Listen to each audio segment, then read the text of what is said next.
G'day, welcome to I Cultivate. My name's Steve. This is our really quick third update about how we're going with our new productive garden.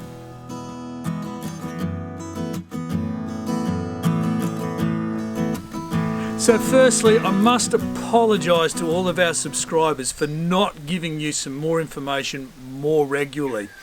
The truth is, we got called away and had to do some work outside of our garden here, and that has taken up a fair bit of time, but we're back into getting this productive garden going again.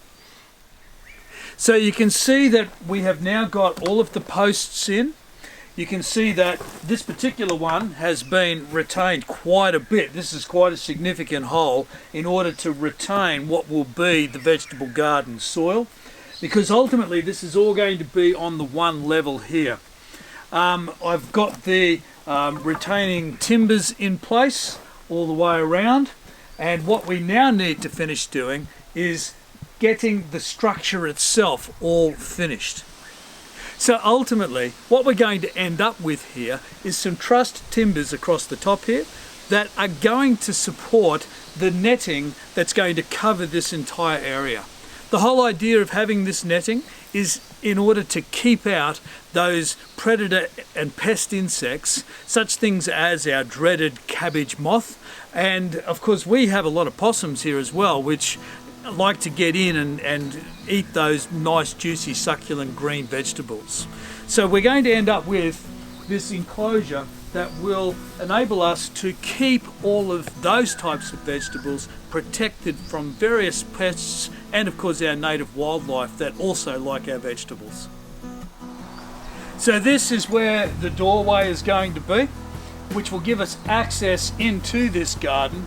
And at the moment we're still thinking about what the actual layout of the garden beds will be, because ultimately we really do want to be able to practice some crop rotation in this area.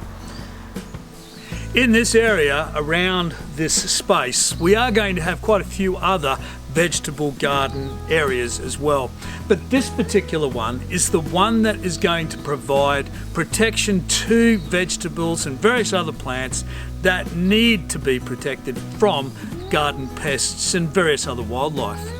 But you know, we're really happy with the way it's turning out. We wish it was a little bit faster, but hey, that's just the way these things work out. But we are very happy with how it's all starting to turn out. So I'm now hoping, now that we don't have these other commitments that pulled us away from this, that we can now get this really moving. And so I hope that you will be able to share in seeing this start to really take shape over the next couple of weeks. So thanks for watching this video and joining us on this particular journey. Can I ask you please to go down to the thumbs up and give us a thumbs up, subscribe to this channel and go to our website icultivate.net and become a member of the community. Thanks for watching.